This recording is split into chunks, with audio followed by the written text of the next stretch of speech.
Alrighty. Welcome everybody to the second session of today's kickoff webinar. Thank you so much for joining us after a long workday. We're really happy to have you all here. I was thinking that since this is a smaller group, instead of typing in the chat, maybe we could just go in a circle and ask our attendees to introduce themselves. So I'll just go ahead and just call folks up. And Dr. Tom Williams, since you're on camera, how about you go first? Okay, Dr. Tom Williams, PhD from UC Berkeley a long time ago, and basically been around the world maybe 10 or 20 times and have done a lot of diving, scuba. Finally gave it up 20 years ago, though. And I do paleoceanography, and I use fossils all the way back to maybe 100 million years ago.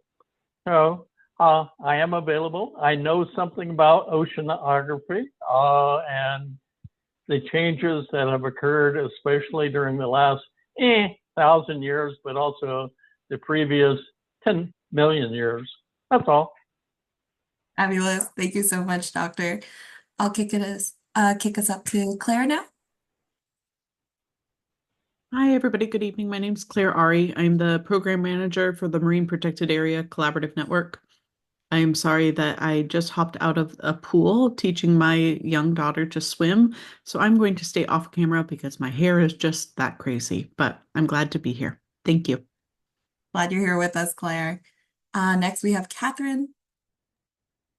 Hi, my name is Catherine Pease. I'm the Director of Science and Policy at Heal the Bay, based in Santa Monica. Happy to be here. Thanks, Catherine. Next, we have Lisa.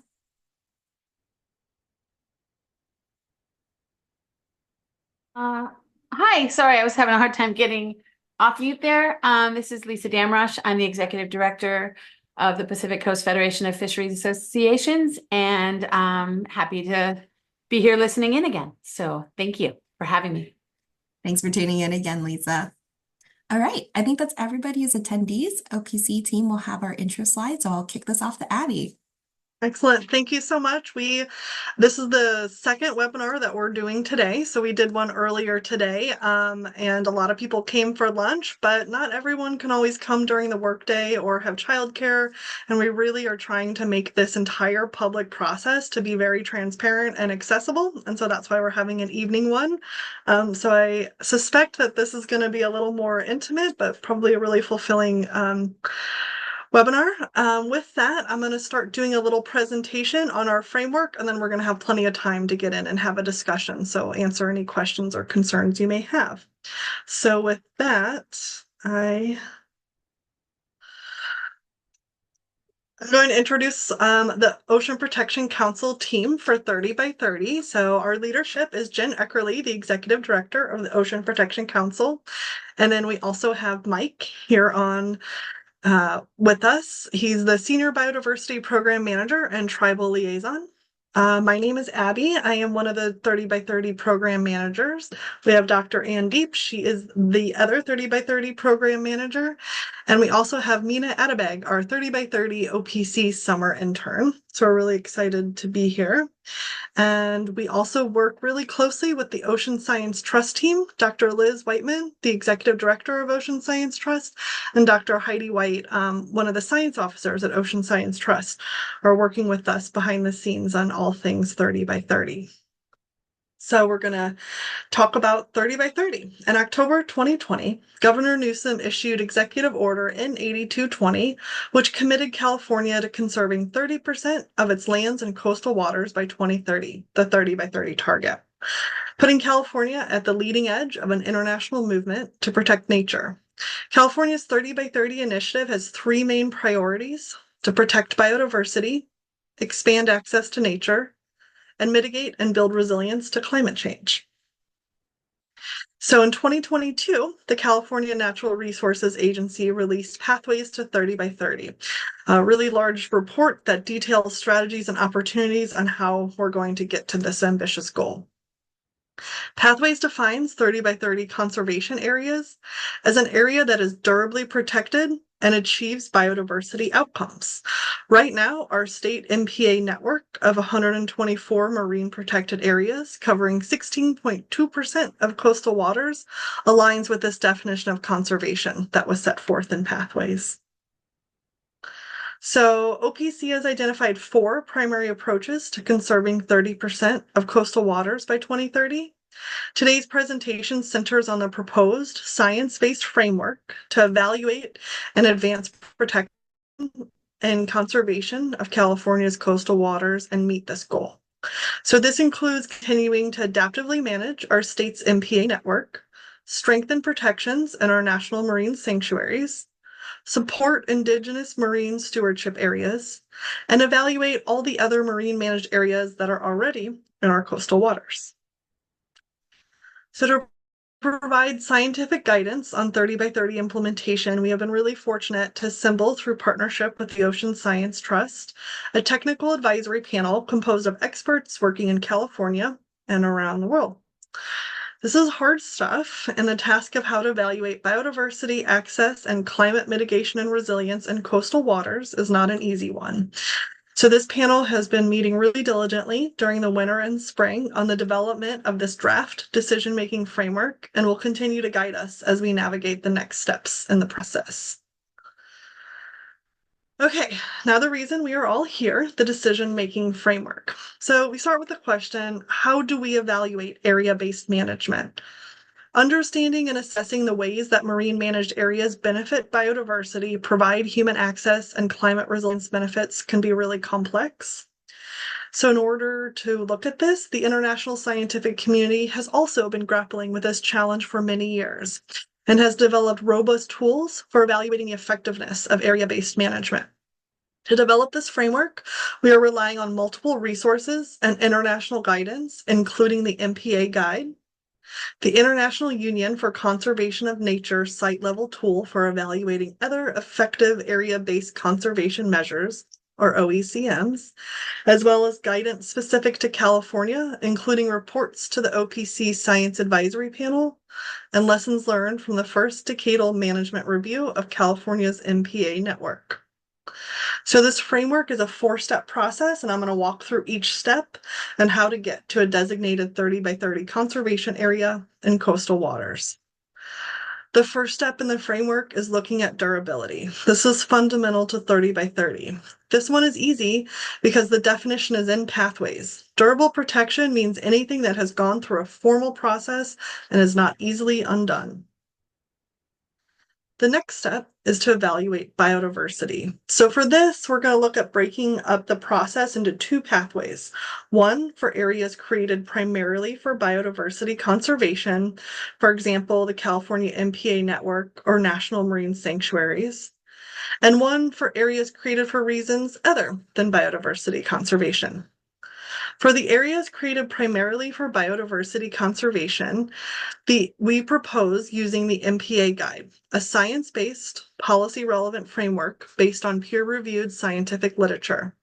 The MPA Guide was originally published in the journal Science in 2021, and use of this framework can identify immediate opportunities to strengthen existing MPAs in conjunction with climate mitigation strategies and more sustainable uses of the ocean can conserve and restore biodiversity and the resilient ecosystems needed for human well-being. So the MPA Guide looks at the whole picture of a marine protected area. It starts with the enabling conditions that led to the protection. Then it looks at the stage of establishment of the protected area. Then it looks at the level of protection the area provides. And then this gets us to the likely outcome for biodiversity for this marine protected area. So areas being evaluated using the MPA Guide will be classified based on level of protection, which can have 5 outcomes. The first 2 outcomes when evaluating level of protection are incompatible and minimally protected. If it's incompatible, it is not a candidate for 30 by 30. It means that there is an activity permitted that is incompatible with the conservation of biodiversity. If it's minimally protected, efforts should be made to work with area managers to see if you can improve protections and raise that level. The next outcome is lightly protected. These areas remain candidate for 30 by 30 and may still qualify if they provide access and climate resilience benefits. The fourth and fifth outcomes are fully protected and highly protected. These areas qualify for 30 by 30. Fully or highly protected areas have the greatest potential to protect biodiversity, confer resilience, and benefit species and ecosystems. For these fully, highly, and lightly protected areas, it's essential to evaluate access benefits, climate mitigation, and resilience benefits, and then to identify opportunities for further qualification. So, the second pathway for areas that were not created primarily for biodiversity conservation, for example, fisheries management areas, water quality protection areas, we will use the IUCN site level tool for identifying other effective area-based conservation measures to evaluate biodiversity. This guide was created because there is a need to evaluate the effectiveness of these sites and to give recognition to the biodiversity benefits that they provide. So this tool looks at sites a little differently than the MPA guide.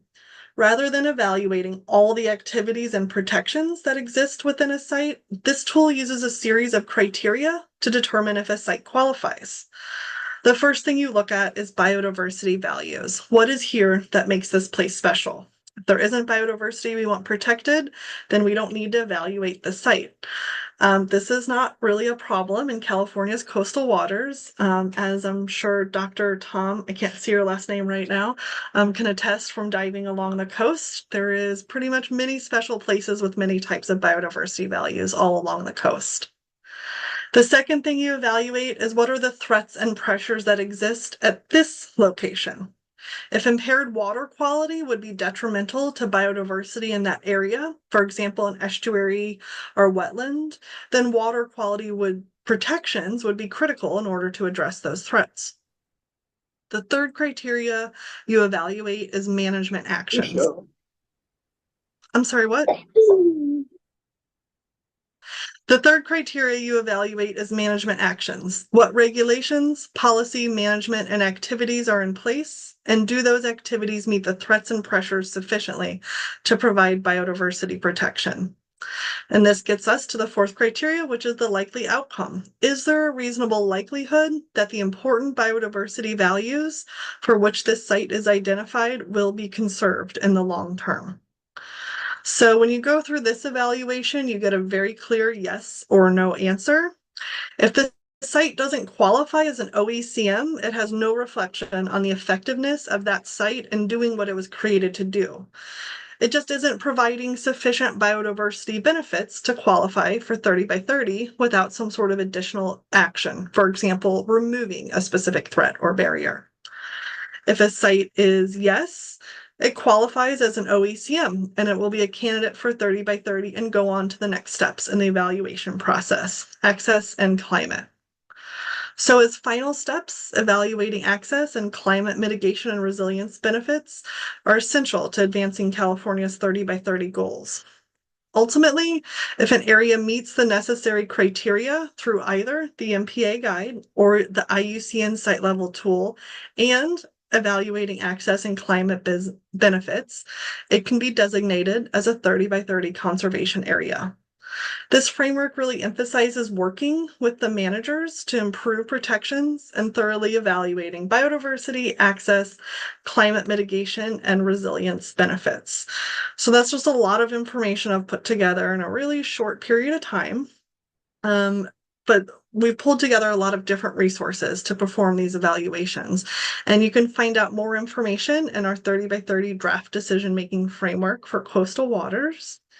So this webinar comes on the heels of the kickoff of our 120-day public comment period that started at our June 4th council meeting. We have tried to create as many opportunities for members of the public to engage on this process. So in addition to this webinar that we're hosting today, we're going to have some in-person, we're hitting the road, and Mike and I will be doing a road show across the state this summer. So we'll be going down to San Diego in July, to Monterey in August, and up to Arcata in September. And we've already had some early conversations on this framework with agency partners, environmental NGOs, and fishermen. And we really look forward to continuing this dialogue throughout the summer. And so during this time, we will accept feedback and comments on the framework at the email address that is also on the screen. And then we also have a link to a public comment form that you can also submit comments with. So following this public comment period, the evaluation criteria will be finalized in consultation with our technical advisory panel in fall 2024, and we hope to bring it to our council for final acceptance in December of this year. And so with that, I'll stop sharing my screen, and now I can see the faces again, and I think we're going to open it up for some questions. Yeah, just to talk about logistics, since this is a smaller group, please feel free to come off mute and share questions. I'll just be going chronological order of whoever raises their hand or comes off camera. And if you want to type questions in the chat, welcome that as well.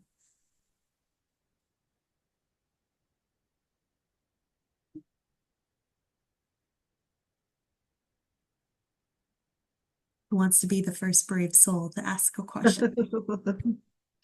Pretty small crowd tonight, guys. It is. We'll take it, Wayne. We'll take it. Yeah, appreciate you guys trooping through all of this. It was a livelier conversation this afternoon, huh? Mm-hmm. It was. It was a busy conversation this afternoon, but there can be something nice about some small groups. You can have a little more detailed conversation. And we mean it when we say we want to be transparent and accessible. So we're going to keep showing up. We're going to keep giving opportunities to show up. Yeah, we're trying to get the message out there and get people to the public forums that you guys are going to hold. So we'll see what we can do. That's wonderful. And, one of the questions earlier, and I just want to emphasize, for the regional workshops, what we really want to hear are those regional places, those threats, those pressures, those special places, the things that you're worried about. We really want to put the region in the regional workshops, not just the same thing that we're doing. Yeah, and our biggest thing is about water quality, right? And that it has a larger impact for everybody up and down the coast. But when you come to San Diego, the Tijuana sewage down here, that's got to get fixed. It's right on an MPA, right? And it's polluting that whole area down on that south coast, and it's bad.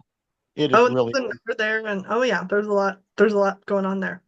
Yeah, but if you look at the LA Harbor and LA Bay and all of the bays, there's so much going out in discharges into those bays.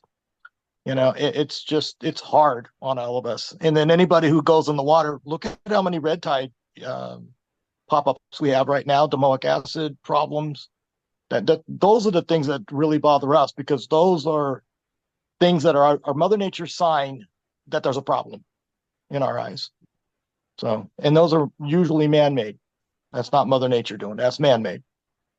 So those are the concerns we have for the most part. Thanks, Wayne.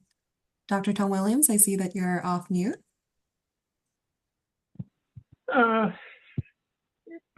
My basic problem is, what's your, oceanographic projections? That is, will the California current retain its upwelling characteristics? And one of the things I've noticed is, the number of seal and sea otter orphans, and the number of great white sharks off the coast of Los Angeles.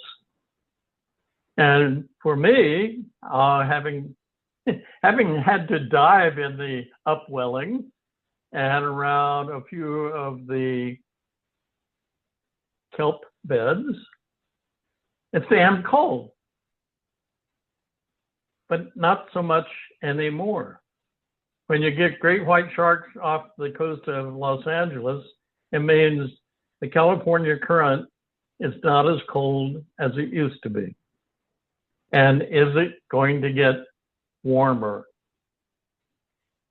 Regarding sewage, actually the city of Los Angeles has a proposal to capture 100% of the sewage from the city of Los Angeles at Hyperion, treat it and pump it back to Sylmar and the San Fernando Valley and reuse it again.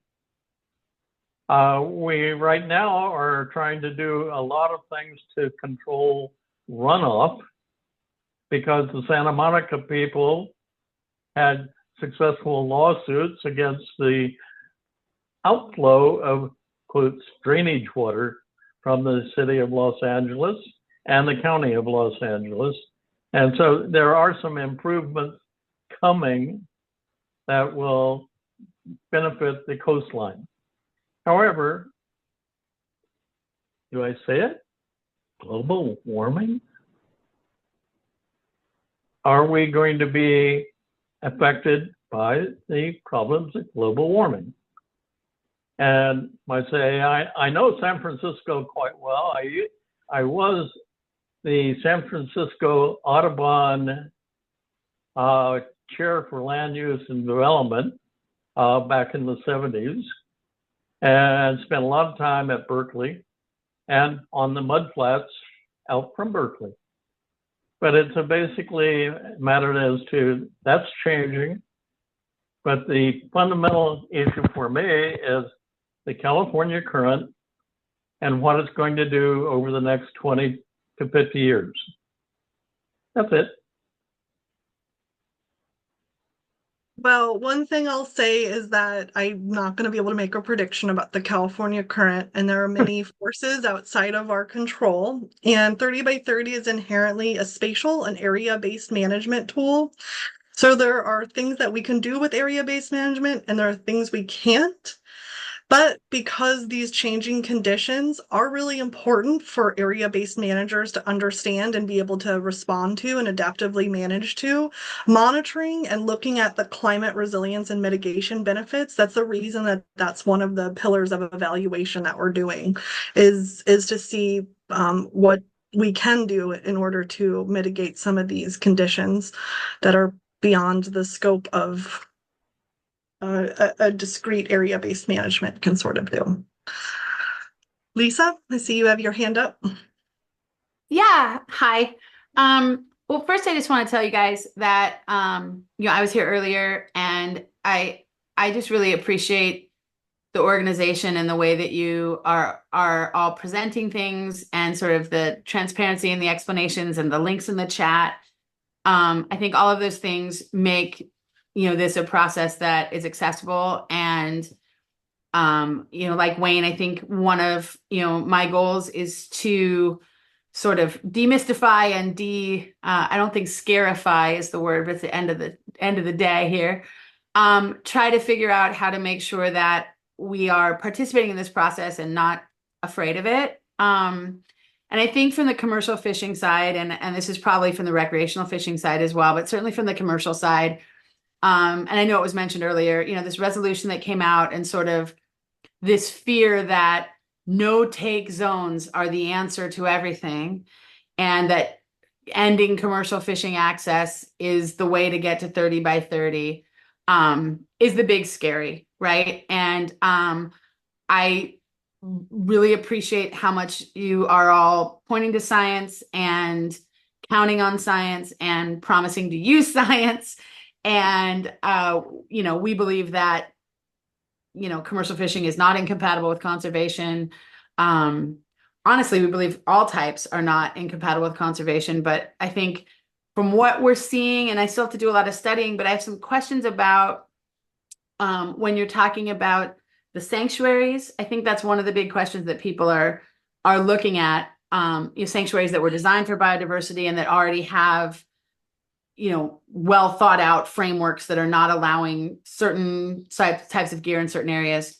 I think a lot of fishermen believe that those are just kind of a no-brainer to pass. So what is it in the sanctuaries in particular that still needs to kind of go through this process to see what they're potentially, I guess, lacking? Because obviously, I think you said this earlier too, but California versus some of these international, right? The international reports are great, and then but we're already well above many of those standards around the world, and to reduce, take more, and all of those things. So how do we get there, I guess, without hurting our food production, our food security, and access, and how do the sanctuaries fit into that? So sorry, that was kind of all over the place, but Oh, no.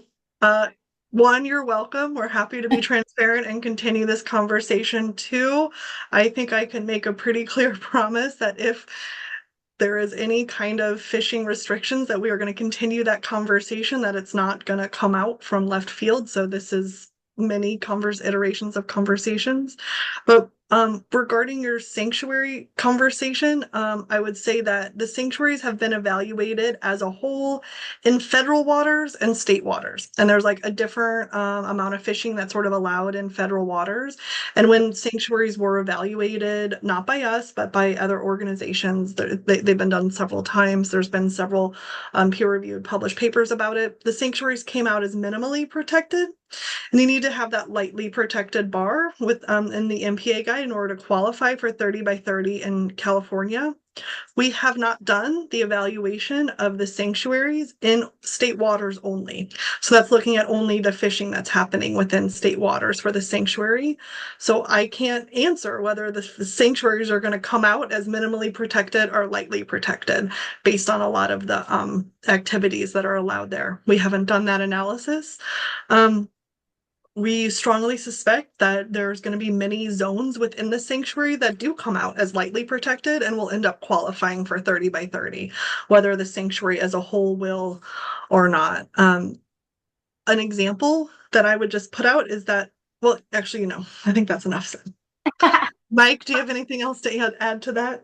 Yeah, no, I think that was a great answer, Abby, and thanks so much for the kind words, Lisa. We really, I hope everybody can tell, are committed to a transparent process and bringing the fishing community into the process and being really clear about the fact that fishing is only one of many different types of impacts in coastal waters that we are thinking about, right? And that we want any new designations, protections, whatever, whether they be focused on fishing, water quality, other threats, are going to be, there's going to be extensive consultation and discussion with communities who would be impacted by those potential designations before those things like come through.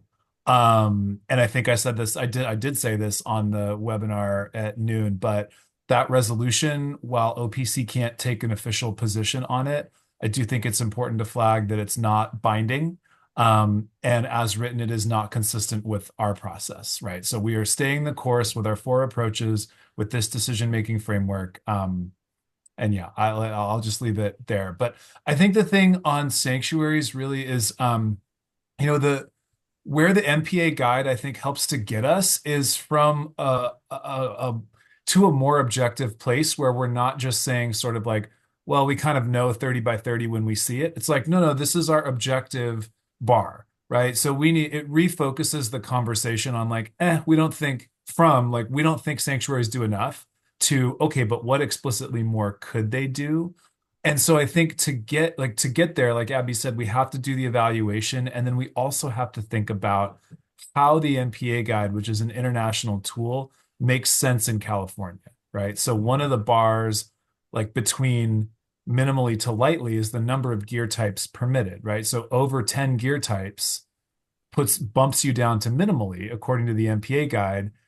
Does that make sense for California? Which gear types? What does the MPA guide mean by like light scale, moderate scale, I forget what the heavy impact or whatever it is, but just really making sure that these international tools we're using make sense in California, because they were designed for the global ocean, and California's management context is very different. Well, and just to follow up, I think, Abby, with the way you explained it, as far as, because obviously the sanctuaries are broader than just state waters, right? We were talking about the 3 mile line, right? That's what we're talking about. And so for, the sanctuaries as a whole, understanding that they've only been studied, right? Things are allowed outside the 3 mile line that are not allowed inside the 3 mile line. So bottom trawl, for example, bottom trawl is not allowed inside the 3 mile line. That's the big bad, which I will argue vehemently against at the federal level, not with you guys, because we can't do it inside 3 miles anyway, so it doesn't really matter. But because bottom trawling now versus bottom trawling 20 years ago is a very different gear type, different size, different impact, But I guess what my point to that is that helps me because I'm thinking of inside of the 3 mile, inside of state waters, and I'm thinking, what's not minimal? Like what, right? What Yes, you haven't evaluated that, so that's helpful. That helps a lot, right? Because if you look at the sanctuary as a whole, there are things that are on that bad list. Which again, I don't agree with it, but that's what the list says. They are allowed in the sanctuary as a whole. So that's really helpful. And that was not clear to me in the earlier discussions. So thank you for that clarity. I think that will alleviate some of the fears there. And I also appreciate the conversation about if anything else happens, or if some sort of fishing gear starts becoming something that is looked at as the mitigation measure, that we'll be having those conversations early and upfront, for all the reasons that you guys know. And I'm not going to beat you up about it in any way, but you all know that there's a lot of, concerns culturally, economically, food production wise, all of those things that we're trying to balance. And what I would love, since it's a small group, just to say is that, I would love for the commercial fishing industry to keep engaging with you guys and for us to come out with above 30 and be like, look at us, we can still provide all of this great seafood. Everybody can feel really great about eating it, and look at how much of our ocean is protected, and look at the biodiversity in California and all the things. So I just really hope we can get there, and stay working towards that without so much fear. And that's something that we're trying to stay engaged in on our side, and appreciate whenever there's something that comes up, you let us know so we can address it. Would be great. Yeah, and I think just one last point on that is I think we really want to hear from commercial and recreational fishermen about ideas that you guys have for better protections, right? I think, Wayne brought up water quality, but the fact that fishermen are eyes on the water, that are out there day in, day out, that are seeing how the ocean is changing as a result of climate change and, other man-made impacts like Wayne was talking about. We want to hear those ideas because I think what's exciting about this framework is it gives us a lot of different ways to get to 30. And gives us the chance to mitigate a lot of threats. And we just don't, we're trying as hard as we can. We have an excellent technical advisory panel, but we don't see the whole universe of it, right? And so we're just very open to ideas of what we could better protect. No, thank you. I think that's awesome. And also thank you for the clarity on the resolution. Knowing that this process is going to, continue and not be sort of derailed by whatever that is. Not to talk about it, but that this is taking the time that it's going to take and going through the same robust, rigorous scientific process that's been laid out, and not gonna be like, oh, never mind, throw out the pathways and just. Nope, not even. No, that is, yes. Appreciate that very much. So awesome. Thank you guys. So playing off of what you guys just talked about, I'm very fearful because there's such a collision of efforts on our ocean throughout the government processes. I mean, between MPA Decadal Review, 30 by 30, wind farms, National Marine Sanctuary, aquaculture, all these things are collision points for all of us, right? And we're all trying to figure out this crystal ball of how it's all going to land. Because the groups that are going to get hurt are the fishing community, because every one of those are vying for more restricted fishing areas. And that's what we're fearful of. And we already have so many pressures on our fisheries, regulations at federal and state levels, that our area 2 access is getting smaller and smaller.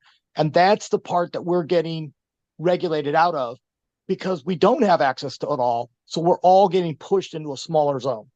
And then we're being measured against that zone instead of the total ecosystem, right? The total ocean out there. So that's been our fear. I want to make sure that everybody looks forward to things that are coming at us that are going to put more pressures on this concept of conservation of those systems, like the wind farms, because they're going to be building new manufacturing. We have this fear that we're industrializing our oceans, our ports, and our harbors. And if we are really truly trying to protect our state waters, our inshore waters, this industrialization, this new manufacturing puts fear in me that we aren't looking far enough ahead, that it is not going to be built to the new green standards, but it's going to be hit at the current standards of manufacturing facilities or resource vessels, harbor traffic. We are all trying to get pushed towards a 2030, 2045 standard of emissions, let's say, for harbor craft.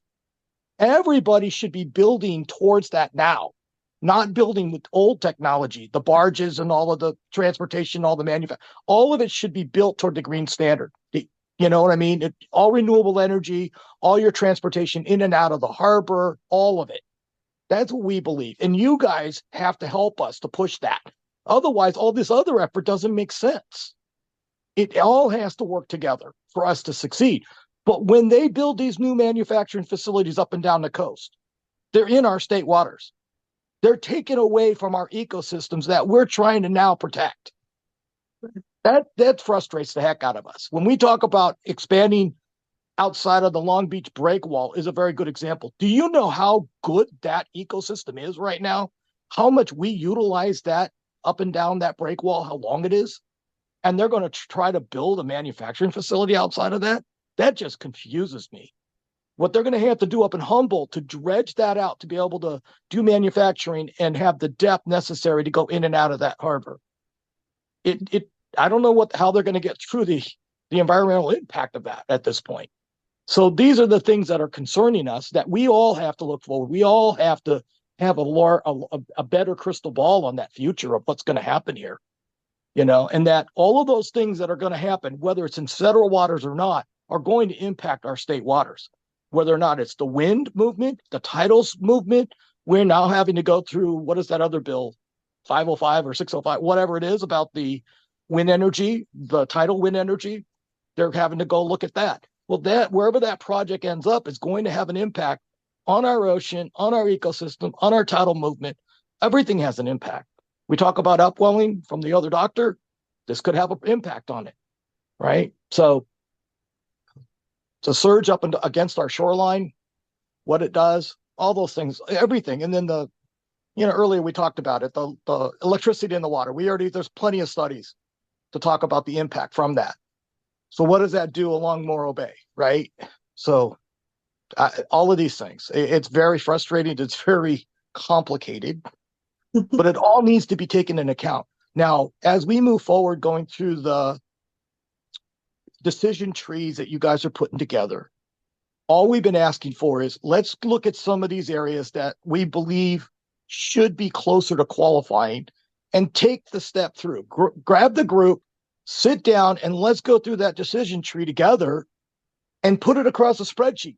This qualifies, this doesn't, this does. And if we do that, that spreadsheet will tell you yes or no, or it should. And then we can all look at it and go, okay, we agree with that decision on why you made that decision right there. And if we all agree to it, then that makes that qualification or non-qualification easier across the groups. That way we can all sell it. And that's one thing that we all need to work together on. We all need to agree on it so we can sell it back to our constituencies, our groups, that we all were in agreement that why the decision was made that way. And I think that makes it just easier. And that's what we've been waiting for, that process.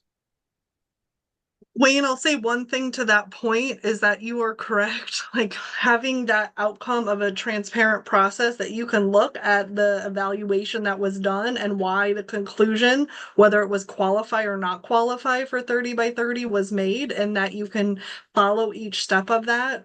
We fully agree, and we do intend on having those evaluations ultimately be public and available and accessible.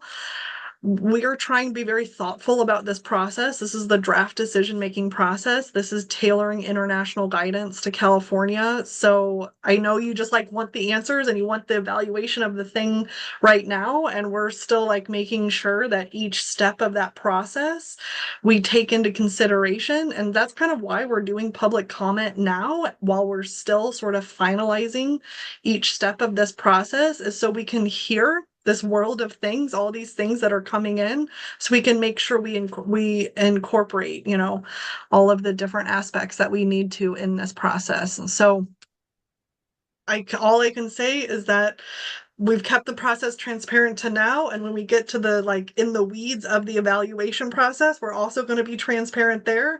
And then once we get to the outcomes of the evaluation process, we'll also be transparent there, and we'll be able and open to having a conversation. I Well, and appreciate think that. this might be something, Wayne, that we could get into at the regional workshops, right? I mean, we're not going to have determinations made because first you have to set the bar, and then we have to have our council agree to the bar, and then we can start actually running things through.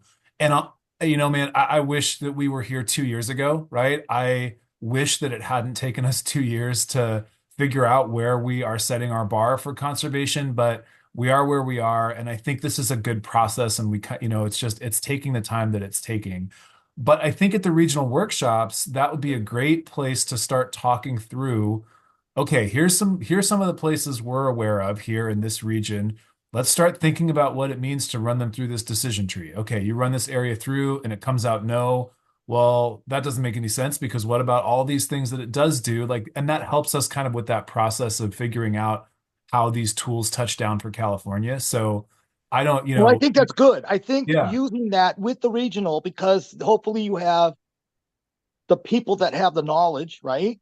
To be able to go, oh, wait, did you think about this? And that's exactly, how exactly. exactly what you're thinking, right? Yeah, That's what we've been waiting for. We want yeah, to start that process because there's right. certain things we go, oh my God, I don't know how this didn't qualify, because we go down the decision tree and we go, it's there.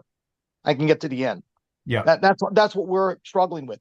I get it. It's a process. You guys got to go through it. The international thing, yeah, it's a good template, but it's international. Right. Yes.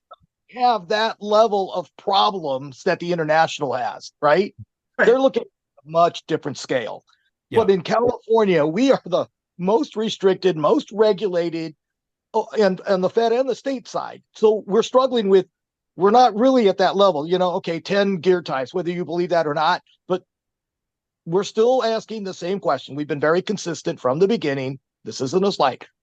What biodiversity is so harmed right now that it's not protected by an agency, a council, a commission, a group, a regulation that is in crisis that we're trying to hit a goal for? Because we haven't found one, we have not heard one. So I get the protection overall, but we believe that we are so much farther ahead of that in California because of what we do, because we put our time and effort into this, that we are not at that crisis level that everybody keeps claiming that we are, especially on biodiversity. Not to say that everything's perfect, because it's not, but those areas that we have concern on have protections and methods for protection already in place through our current avenue of agencies, councils, commissions, and whatnot. That's the part that needs to be explained better, I think, to the public, because they don't understand why. And that's like, that is the entire, this process is evaluating all of the things that already exist that for biodiversity conservation. And so at the end of this process, we will be able to say, look at all of these things that are providing those biodiversity benefits, or yes, they're doing something really great for water quality, but in this area, it's just not providing the biodiversity benefit because of this threat or pressure, or because of this aspect of the evaluation that we identified that needs to be addressed. So we're hoping that on the other side of this process, that there's a lot more satisfaction in that. Wayne, do you think it would be helpful if our messaging around this was even more explicit about, hey, when we talk about a biodiversity crisis, the things we're concerned about are, we're thinking about kelp loss, right? And urchin population explosions. We're thinking about domoic acid. We're thinking about whale entanglement. I mean, although there's not a lot that 30 by 30 can do there, but you know, there's just kind of being more clear that the impacts of biodiversity are more than just fishing. I Yes. feel like I think to say that. I think it gives you more credibility to say that, because right now the fishermen keep saying, why are you picking on us? Because we're not the enemy. We had nothing to do with the kelp. We had nothing to do with the urchin and the abalone. It never was about us, right? We don't have anything to do with red tide and domoic acid. I think that needs to be said to give you more credibility on this process, that isn't why we're going down this path, but we all need Mhm. to understand it and embrace it and try to fix it, which is why the fishermen are pushing so hard on trying to fix those things, right? That's why we've been on that cause to fix water quality, because we believe that is one of our biggest issues right now. Yeah, I'm thinking about Abby, your giant. I mean, it's just internal, but Abby has a giant spreadsheet that the technical advisory panel helped her populate with like 50 different threats to biodiversity in coastal waters. And fishing is like one, or impacts, right? And fishing is like one row. And so I Yeah, think if we can be more, And fishing isn't even like, yeah, it's one row and it's not, this is the list. You have sedimentation, you have dredging, you have dumping, you have impacts from anchoring, you have exactly. Try to figure out how to categorize those though. we are. Yeah. Put them into bigger categories that we can put on a chart and say fishing has impact, but Yes. in the total scheme of things, these are probably bigger within California right now because fishing has been controlled through regulation and science and other things.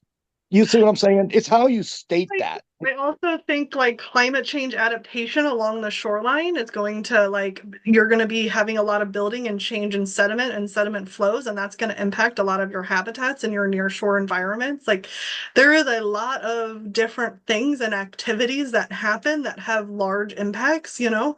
If you have intake valves, you can really impact larval dispersion. So Very good example. nothing to Let's do with talk fishing. about the Klamath Dam removals and what's that doing right there at the mouth going into the ocean. That impact right there has nothing to do with fishermen. But that impact of blowing those dams and that sediment coming down that river and going out that mouth right there. Look at the charts and see what it's doing. Yeah, there's definitely, well, I'm not going to get into that, but Yeah, but you know what I'm saying. yeah. We only just be honest, it's happening. And there's going to be an environmental impact to that. There's going to be a habitat impact. There's going to be a biodiversity impact in that zone right there. For Yeah. sure. Nothing to do with the fishermen, but it's going to happen. Thank you, Wayne. Really appreciate that. And just to be respectful of time, I know, Lisa, you've had your hand up, and Dr. Williams, I saw you manually raise a hand. So Lisa, then Dr. Williams. Yeah. So I agree with Wayne on the messaging. I think that the more, and this is what I've been trying to be, is like, they haven't even looked yet. They're not saying the sanctuaries don't, right? Like we're just trying to figure out we're at the point of framework for decision making. So my two questions. So one is, I agree with that. I think the more that, especially for fishermen that, and like, you know, commercial guys are mostly outside of state waters, except crab, we're very much inside state waters, salmon, whatever. But the more that, you know, we don't always think about kelp and the coastline stuff because we're not that close, right? So the more that we're recognizing all the things that fit into this, and I think the fear is that whole 13% has to come out of fishing, right? And so whatever messaging, and I know you guys are working on that, but I think because sometimes we're in it and so we don't see it, sometimes you're in it and you see like that 50 things on the spreadsheet and all we see is fishing and then this resolution and then the no take thing and then we're like, right? And then like Wayne said, all of the other threats. So I think that you guys are doing great, but I think the more we can, you know, I guess point out that there's a possibility that we end up out of this without changing anything about our commercial fishing access and we end up hitting the goals, right? Because we have all the other protections in place. So I think knowing that that's a potential outcome is important. I was wondering if you could maybe, Abby, when you get a chance, like, and maybe you did it on the slide, but the timeline for, I know we're in the decision-making process. That's the 120 days. We're talking about that at the regional workshops. And then that's sort of, I guess, finalizing that this is the machine it's going to get pushed through. And then is it winter, spring, where you're starting to think you're going to be sticking it into the machine and seeing what comes out? Is that? Yeah.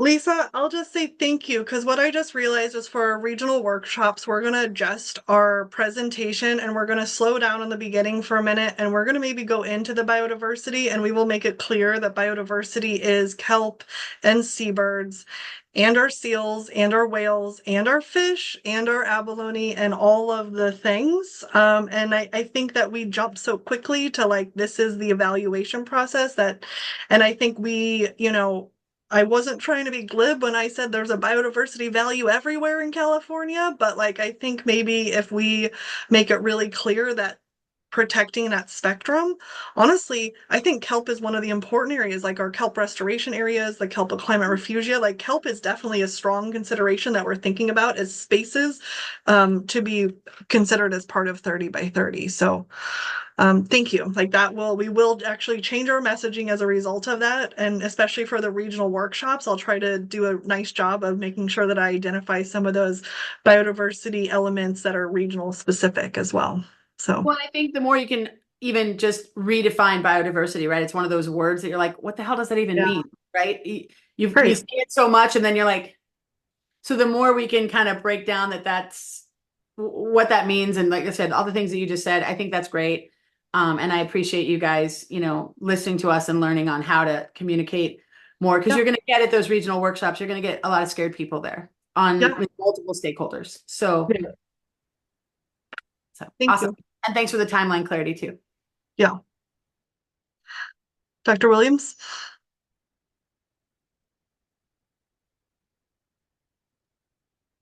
We can't hear you. Yeah. Okay. Having been diving in the kelp and occasionally seeing a sea otter, one of the issues I have is it's a unique California habitat. And if you want to have good indicators, the kelp, abalone, and sea otter seals would be good indicators. You can add diversity. Oh, we'll have more white sharks or more warm water sharks. Would that be increasing the biodiversity?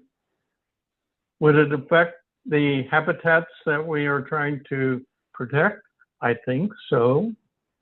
So there's a question as to when you say increasing biodiversity. We can do it artificially. We can do it, might say, globally. So might say I've seen a lot of stuff offshore, and might say the kelp was always a very unusual habitat.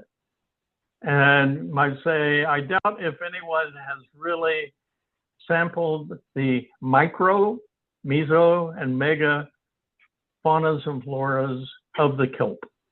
I haven't seen that many journal research efforts specifically for the kelp. On the other side, you mentioned getting rid of the dams. Well, getting rid of the dams puts the flow and the sediment and the nutrients back to what was probably more normal before the dams. So it might say you may lose or you may increase diversity, but it's a question as to any sort of man-made obstruction in the natural waterways. And we're coming up to, have you heard of the Delta Conveyance? But I say we have an issue as to what is the value of biodiversity versus what is the value of maintaining the historic natural habitats that are unique to California. That's all. And by the way, I have been involved in commercial fisheries, and I've been greatly impressed by how well they do on land. And the Chinese have, might say, so destroyed their nearshore habitats that a lot of, quotes, marine fisheries from China are now on land fisheries, not necessarily from the ships. And I lived in Hong Kong on a boat for a couple of years. So I do have some background on that side. So commercial fisheries may have to come onshore. That's all. Bye-bye. Thank you, Dr. Williams. We have 4 minutes left, and let's see. Just want to make space for Claire. You haven't asked a question yet in case you do. Otherwise, Okay. Oh, Great. Yeah. No, I've just been listening along. I really appreciate the conversation. fabulous. Thank you. In that case, then I think we can move into wrapping up. I just want to take a moment to pause and say thank you all. This is after work hours, so genuinely thank you for spending your after work time with us, having these conversations with us, and diving deep into these topics. I just want to echo again what Abby and Mike said, that these regional workshops are really going to be for, which is like having conversations like these, but where your communities are, where you're living and you're working, so we can see these impacts and understand these regional insights and needs. And so I know Mina dropped in the chat a little bit above about, yeah, our 30 by 30 draft decision webinar, workshop, public comment, info page. And oh, thank you so much, Mina. And so we strongly recommend that you share this with your colleagues and anybody who's interested. This is what we're really looking forward to connecting with you all in person. With that, Abby, Mike, any last words? No, I think I would just reiterate, we're going to be committed to this process, and we look forward to continuing this dialogue with everybody as we iterate forward. Fabulous. Yeah. Thanks so much, everybody. Really appreciate the partnership and your time, and more soon. Hey, Awesome. one last comment, guys. Yeah. Make sure that we emphasize the difference between biodiversity and biomass, because we've been on a lot of meetings where they think those things are interchangeable, and they are not.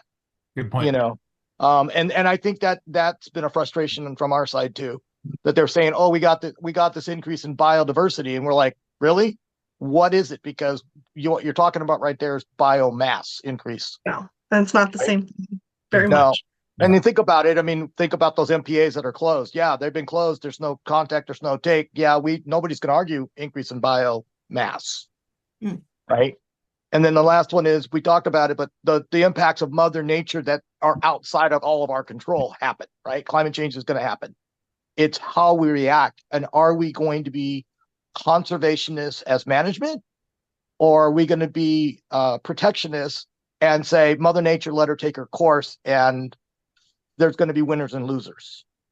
There is a difference in the idealism of those two methodologies. So some people think we ought to leave it alone until Mother Nature does what Mother Nature does, and then they want to step in and try to fix it. Well, you can't. You got to kind of stay the course one way or the other, right? So that's a question on biodiversity. Are there going to be winners and losers? I think there always are, but Honor yeah. bunch. Thanks, Wayne. Yeah. All right. Thanks, guys. Appreciate you. For sure. Thanks, Have a great everybody. Have a great night. everybody. Bye.